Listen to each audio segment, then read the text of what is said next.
Hi Virgo! Welcome po sa ating channel at ito ay inyong weekly Gabay Tarot reading for April 22 to 28, 2024.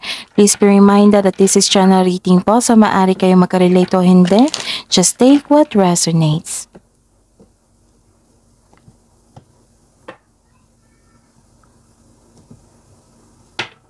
Gamitin ang reading na ito bilang gabay lamang. Balik po kayo dito bukas para sa ating daily Gabay Tarot reading. Please like, subscribe, and click bell button for notification para updated po kayo sa daily tarot reading natin. Para po sa gusto magpa-reading, maaari niyo po makuha ang link na sa description box po ito. Message nyo lang po ako sa Messenger. Maraming salamat po.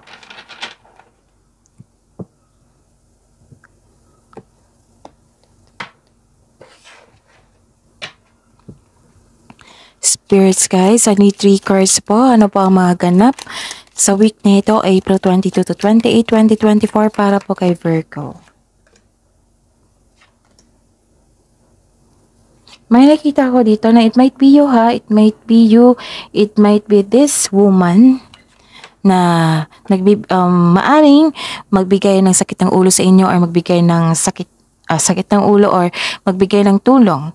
Pero may nakita ko ditong kaalitan nyo, may argument po ditong naganap.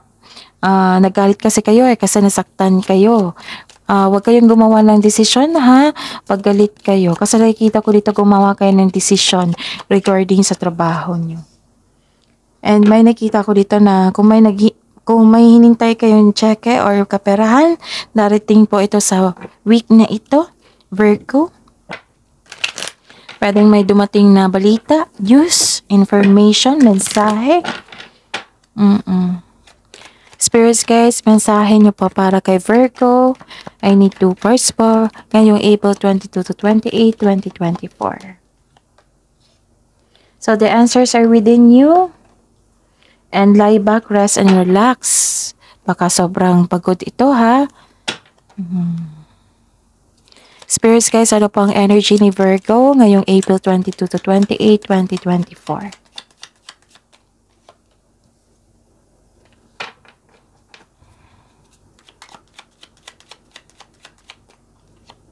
Actually, may nalaman kayong tao na hindi totoo sa inyo.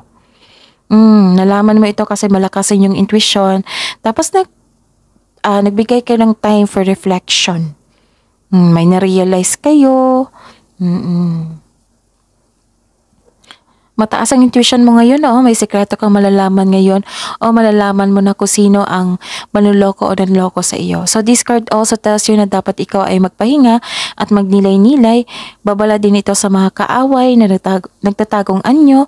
And this card tells you na be careful of seeing things that are not there. So may tao dito na hindi totoo sa inyo. It might be relasyon ito, partnership. Nagkaroon ng hindi pagkakaisa, nagkaroon ng paghihiwalay. Kumbaga may naisip ka ngayon na na-waste ang time mo and effort mo sa kanya. Akala mo soulmate mo na ito or totoong tong tao sa iyo. Kaya, ayun, naisip mo na na-waste ang time mo at effort mo na binigay mo sa kanya. Ilan sa inyo may tampuhan dito kasi may away na ganap? Oo. So this card asks you to trust your intuition ha, kasi malakas yung intuition ngayon.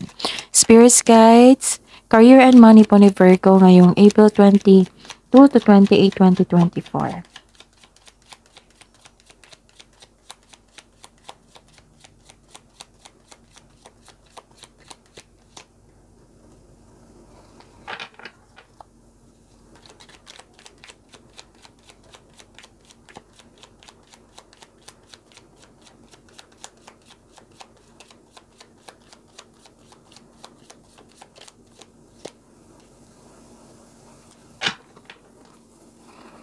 So, sa career and money nyo po, palagay na kayo dito, Virgo. It might be nagkaroon kayo ng career and financial stability kasi may nakita ko Wheel of Fortune dito. This is power and authority, leader ka sa isang team at may supportive ka na co-workers. Malaki ang tiwala nila sa inyo kasi you have strength and skills, may napatunayan na po kayo. You are making tremendous progress in your career or nag-level up kayo sa inyong business. Kayo po ay malikhain, malikhain kayo, malakas ang loob, matapang at charismatic. Mapagmahal at marunong sa buhay. Marami na kayo napagdaanan na hirap sa buhay bago kayo naging successful. So this is power and authority. Kalma lang kayo, pero nakikinig kayo sa inyong paligid. Balagay na kayo dito Virgo. And ang ganda din po, nagkaroon ng cycles and changes, nagkaroon ng completion of faith, nakatadhana to sa inyo. Nakikita ko yung happiness nyo dito. Nagkaroon ng good luck and good karma sa career and money nyo po. This is a blessings, good fortune, job opportunity, or unexpected help, or unexpected wealth, or unexpected financial stability. Kung gipit kayo ngayon, may parating na blessings po na makapagbago sa inyong sa inyong kaperahan. So, claim nyo ang ganda po. Ang ganda po ng reading sa career and money po. Kung jobless ka ngayon, may unexpected job opportunity. Kung wala kang pera, may unexpected help or unexpected money, sum of money. Meron ding malaking pera na matatanggap mo. Whether marami kang clients, marami kang benta ngayon, marami kang customer, marami kang proyekto. Okay? Spirits, guys, love life, self-love, partnership and romance ni Virgo ngayong April 22 to 28, 2024.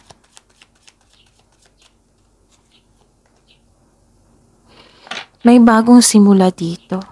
Pwedeng nagkabati kayo. Pwedeng nagiging okay na kayo. Nagkaroon kayo ng bagong simula to New journey sa inyong buhay. Pero some of you nagkaroon ng lack of self-confidence. Nawalan ng gana, pwede. So, sa love life, self-love, partnership, and romance, para sa mga single dito, you should take a chance on love. Huwag kang matakot ma-in love ulit. Kasi ayaw mo parang ayaw mo magkaroon ng love life muna kasi natatakot ka, kasi may past issue kayo. Ayun, huwag kayong matakot ma-in love ulit. Para sa mga may relasyon, sa buhay mag-asawa, mukhang may tampuhan kayo the other day. The advice is, leave the past behind. It's never too late to begin again. Mag-usap at magpatawad. Palakasin nyo yung confidence nyo, ha? Huwag kayong mapanghinaan. Huwag kayong susuko. Okay? Tapos, huwag kayong mag-give up. The advice, have faith in the universe. Face your fears with self-confidence and courage. So that is your reading, Virgo, for this week, April 22 to 28, 2024. Please like, subscribe, and click bell button for notification para updated po kayo sa daily tarot reading natin. Maraming salamat po.